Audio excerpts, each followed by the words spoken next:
ठीक है, what is lanthanoid contraction? What is lanthanoid contraction?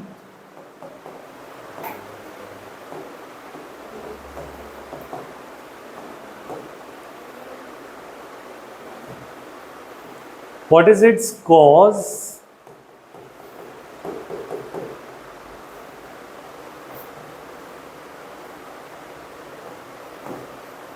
What are the effects of lantanoid contraction?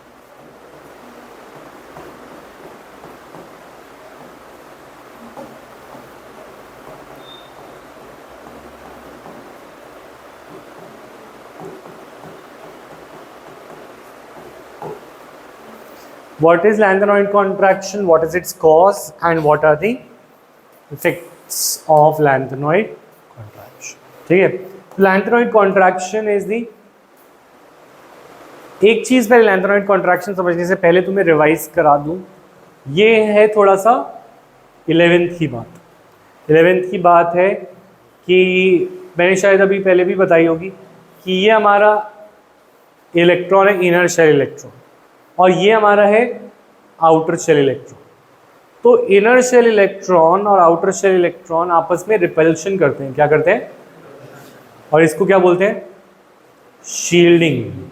Shielding effect और slash screening effect. Shielding effect और screening effect.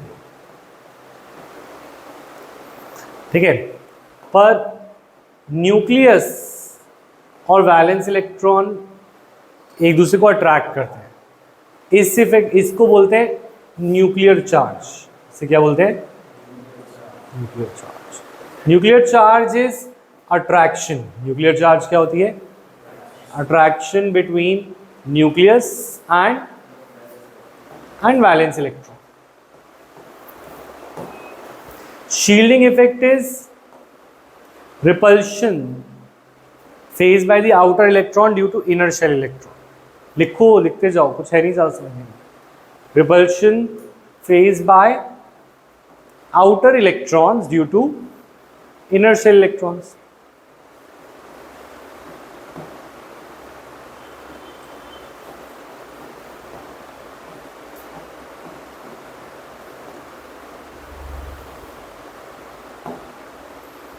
तो 5 unit से अगर nucleus खींच रहा है, 5 यूनिट अट्रैक्शन फोर्स है, और 2 यूनिट अगर रिपल्सिव फोर्स है, तो what is the net force? Net force का नाम होता है effective nuclear charge. Net attraction को क्या नाम दिया जाता है? Effective nuclear charge. इसका फॉर्मूला है जी इफेक्टिव बोलते हैं इसे। ठीक है, effective nuclear charge is nuclear charge minus the shielding. Nuclear charge minus shielding effect.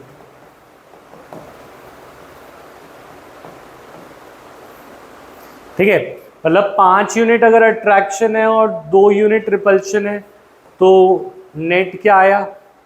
3 unit. 3 unit attraction जो है उसको हम क्या बोलेंगे? Effective nuclear charge.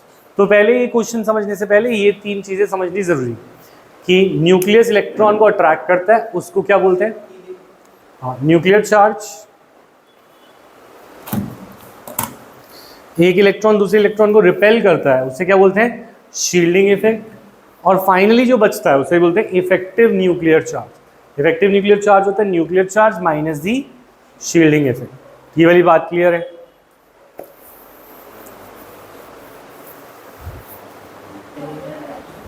ऑलराइट, तो जरा ध्यान दें इस बात पे।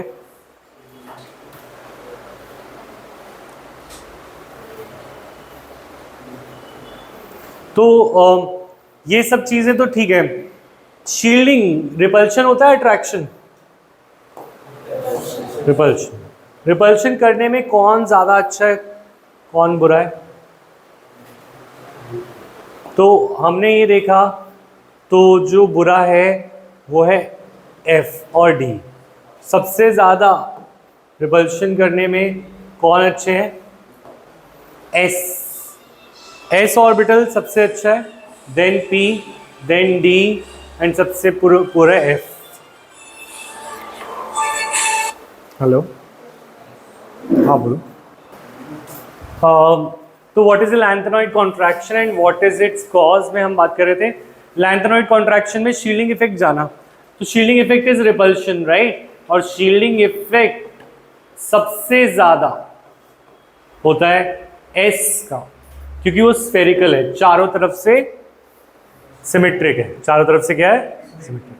पी बीच में स्पेसेस छोड़ देता है, तो यहां से रिपेल नहीं कर पाएगा, ठीक है। On the other hand D वाला और स्पेसेस छोड़ देता है, डी वाला क्या करता है, यहाँ पे और स्पेसेस छोड़ देता है, तो ये उस साइड से रिपेल नहीं कर पाएगा। तो सबसे अच्छा रिपेल्शन में कौन है, एस, क्योंकि वो चारों तरफ से कवर्ड है। पी वाला थोड़ा पुअर है, डी वाला ज़्यादा पुअर है, और एफ नालायक है, तो हमने उसे बोला है पुअर शील्डिंग इफेक्ट देते हैं। कौन से, डी एंड एफ, डी और एफ क्या करते हैं, पुअर शील्डिंग इफेक्ट देते हैं।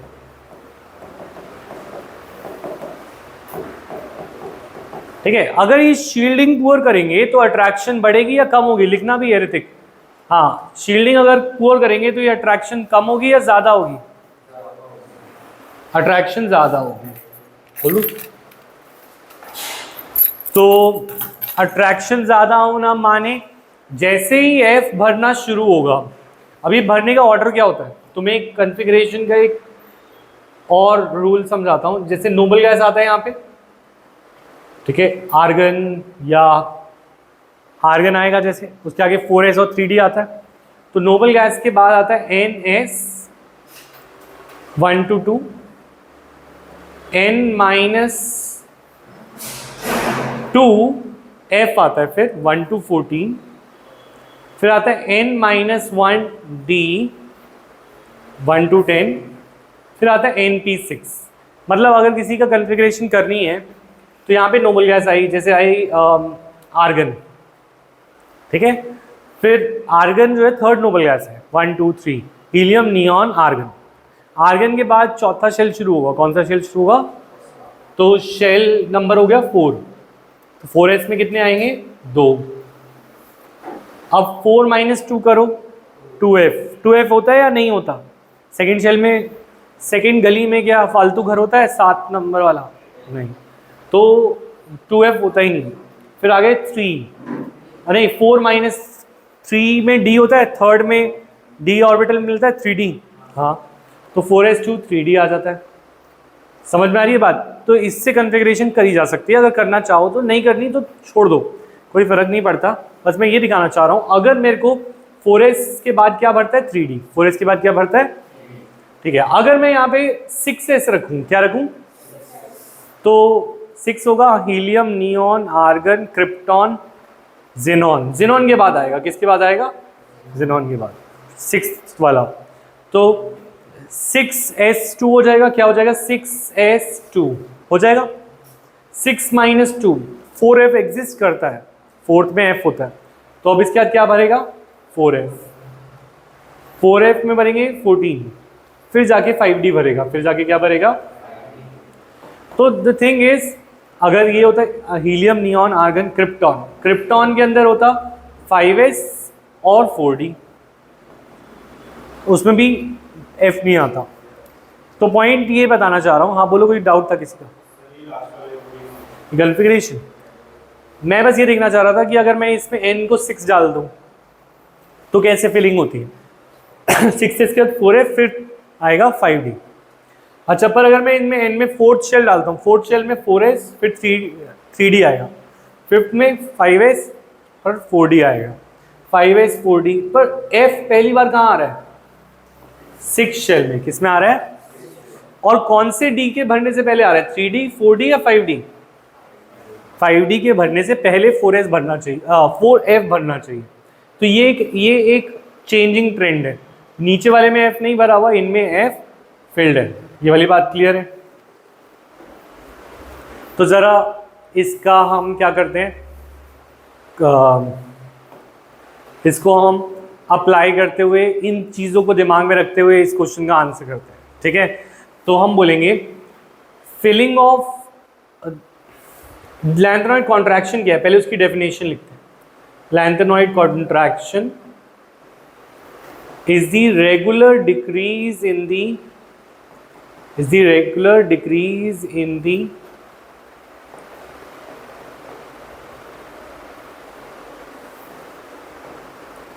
atomic and ionic radii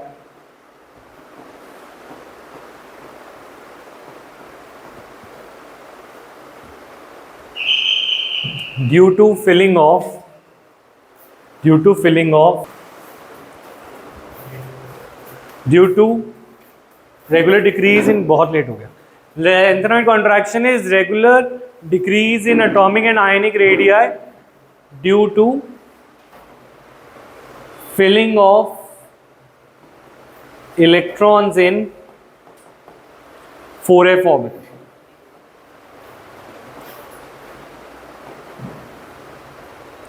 जैसे 4f में इलेक्ट्रॉन भरते जाते हैं, जैसे 4f में इलेक्ट्रॉन भरते जाते हैं, तो जैसे 4f1 2 4f2 4f3 ऐसे इलेक्ट्रॉन फिल हो रहे हैं, तो f की शील्डिंग क्या है, पुअर। शील्डिंग क्या है, अगर शील्डिंग पुअर हो तो अट्रैक्शन क्या होगी, ज़्यादा। जैसे 4f में इलेक्ट्रॉन भरते जाते हैं तो शील्डिंग पुअर होती जाती है, और शील्डिंग पुअर होने की वजह से अट्रैक्शन बढ़ती जाती है। अट्रैक्शन बढ़ने से साइज डिक्रीज होता जाता है। साइज क्या होता जाता है, डिक्रीज। और ये इसलिए हो रहा है क्योंकि ये 4f भरता जा रहा है, तो ये इफेक्ट कहलाता है लैंथेनॉइड कॉन्ट्रैक्शन, क्योंकि 4f सीरीज का नाम है लैंथेनॉइड और 5f वालों को बोलते हैं एक्टेनॉइड। तो लैंथेनॉइड की फिलिंग की वजह से यहाँ पर एटॉमिक रेडिया रेगुलरली डिक्रीज हो रहे हैं। This is called lanthanoid contraction. ये वाली बात समझ में आई, क्लियर है सबको? जैसे जैसे 4f में इलेक्ट्रॉन भरते हैं, तो 4f में जैसे इलेक्ट्रॉन भरते हैं तो हमारा f की शील्डिंग पुअर होने से अट्रैक्शन बढ़ जाती है। शील्डिंग पुअर होगी तो अट्रैक्शन बढ़ेगी, अट्रैक्शन बढ़ने से साइज क्या हो जाता है, छोटा। तो this is called lanthanoid contraction. Clear ये पॉइंट? तो अब लैंथेनॉइड कॉन्ट्रैक्शन का कॉज क्या है, फिलिंग ऑफ 4f। ठीक है, क्लियर ये पॉइंट? अब इसका इफेक्ट क्या है? इसका इफेक्ट दो जगह आता है। एक तो लैंथेनॉइड्स के ऊपर खुद आता है, यानी 4f की सीरीज पे आता है। 4f भर रहा था तो 4f छोटा होता जा रहा है, तो 4f के एलिमेंट्स पे आएगा, वो f ब्लॉक में पढ़ेंगे। वो किस में पढ़ेंगे? तो it has implication in the chemistry of 4f या लैंथेनॉइड एलिमेंट्स। ठीक है, अच्छा दूसरी बात, इनका हम इफेक्ट 3D ये D ब्लॉक में भी आ रहा है। क्यों आ रहा है? क्योंकि 4f के भरने से 3 भाइयों में से एक भाई थोड़ा सा अलग हो गया। वो कौन सा भाई, 3D 4D या 5D? 5D, क्योंकि 3D और 4D से पहले कोई f नहीं भरा, पर 5D से पहले क्या भरा, 4f। तो 3D और 4D से थोड़ा सा 5D किसी सेंस में अलग है। अब वो क्या सेंस में अलग है वो पढ़ते हैं। तो हम बोल रहे हैं what is the effect of lanthanoid contraction की अगर हम बात करें, इफेक्ट्स भी पूछा था हमसे क्वेश्चन में, तो इफेक्ट्स क्या लैंथेनॉइड कॉन्ट्रैक्शन का? First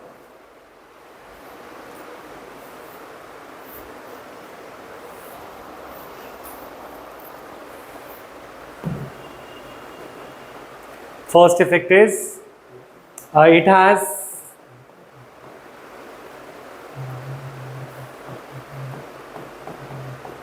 an effect on chemistry of 4f elements which are lanthanoids। Lanthanoids की केमिस्ट्री ऑब्वियसली इसकी वजह से डिस्टर्ब होगी, क्योंकि size is very important. Ionization enthalpy के लिए भी size is very important. Electron gain enthalpy, अलग अलग एंथैल्पीज में साइज का बहुत रोल होता है। इलेक्ट्रॉन गेन लूज करना, हर चीज़ में इसका रोल होता है। तो लैंथेनॉइड के ऊपर पूरा इसका इफेक्ट आएगा। ठीक है, दूसरा इफेक्ट इसका किस पे आएगा, 5D पे। The size of 5D series is nearly the same as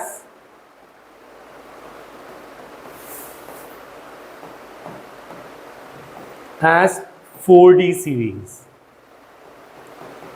मतलब क्या है इस बात का, जो 5D सीरीज है, जैसे अगर हम बात करें एटॉमिक साइज की, तो जैसे हम ले रहे हैं एक एलिमेंट जिंक्रोनियम और हैफनियम, ये आते हैं टाइटेनियम के नीचे। देखो टाइटेनियम 3D सीरीज में, यस और नो, ठीक है।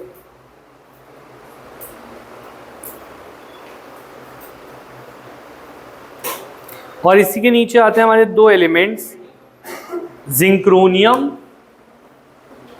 4D सीरीज में आता है, और जिंक्रोनियम का साइज इससे बड़ा होना चाहिए, हाँ या ना।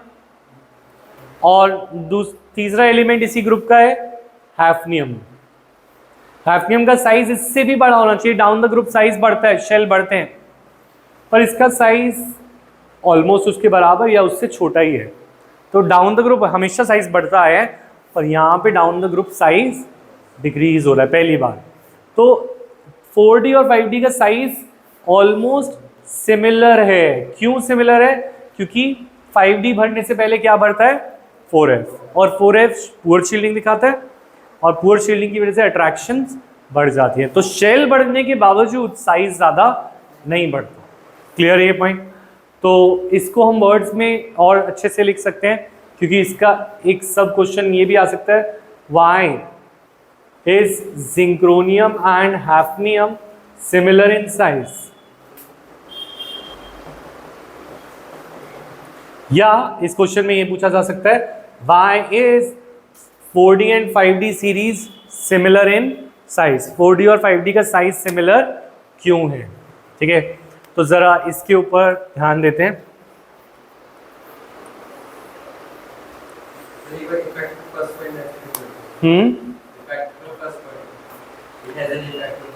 केमिस्ट्री ऑफ लैंथेनॉइड माने एफ ब्लॉक के ऊपर इसका इफेक्ट आएगा, क्योंकि साइज जो है डिक्रीज हो रहा है। साइज डिक्रीज होने से आयनाइजेशन एंथैल्पीज बढ़ेंगी, और बाकी साइज की वजह से हाइड्रेशन एंथैल्पीज चेंज होंगी। सब चीज़ें जो साइज पे डिपेंड करती हैं वो सारी केमिस्ट्री लैंथेनॉइड पे 4f पे इसका इफेक्ट आएगा। अब हम देख रहे हैं इसका डी ब्लॉक पे क्या इफेक्ट आ रहा है, ये सेकंड पॉइंट बता रहा है। ठीक है, तो अगर हमसे ये क्वेश्चन पूछ लिया जाए कि 4D और 5D सीरीज सिमिलर क्यों है, तो इसका आंसर वर्ड्स में लिखो, जैसे बुक ने लिखा है। तो लिखेंगे the filling of 4f before 5D, filling of 4f before 5D results in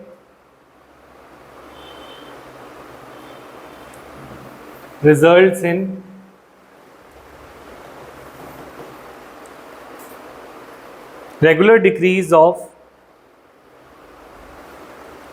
atomic radii, regular decrease in atomic radii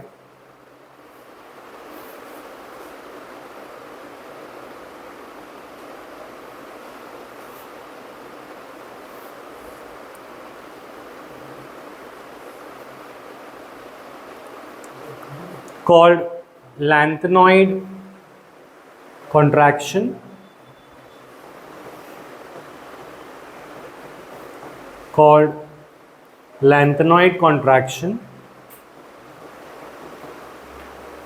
which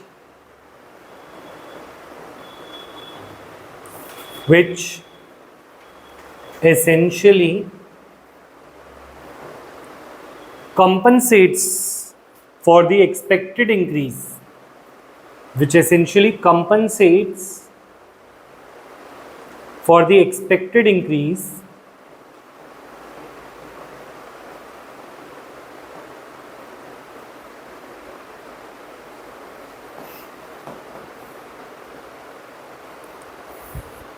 in atomic size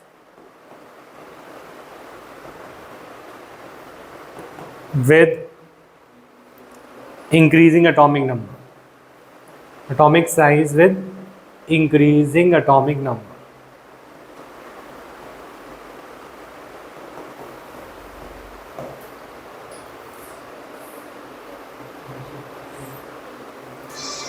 Due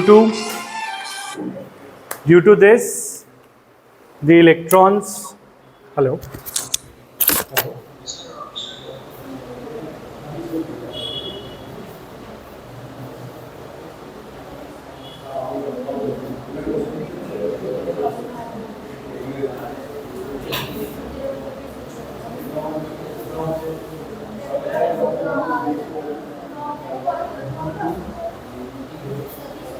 तो क्या कह रहे थे, atomic number, the net result is that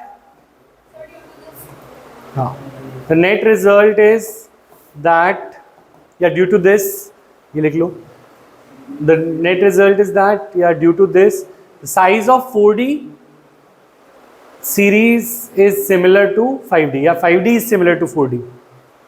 The size of 5D series is similar to 4D. तो actual में बस हमने यही बोला है कि 4F और 4F का 5D से बढ़ने से पहले एक रेगुलर डिक्रीज होता है जिसको लैंथेनॉइड कॉन्ट्रैक्शन बोलते हैं, और क्योंकि ये साइज कम हो जाता है इस वजह से साइज जितना बढ़ना चाहिए था उतना बढ़ता नहीं है। तो 4D और 5D के बीच में भी जो साइज का वेरिएशन आना चाहिए था वो नहीं आया, क्योंकि इसके बीच में लैंथेनॉइड कॉन्ट्रैक्शन हो गया, इसके बीच में 4F भर गया और 4F ने साइज को छोटा कर दिया। तो इसीलिए 3D और 4D का साइज का गैप ज़्यादा है पर 5D का साइज का गैप बहुत कम है। ज़रा इस टेबल को देखो,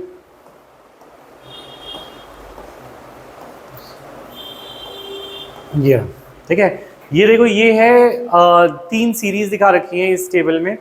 ये वाली सीरीज जो पिंक वाली है that is 3D series, 3D का साइज कम है, 4D का साइज ज़्यादा है।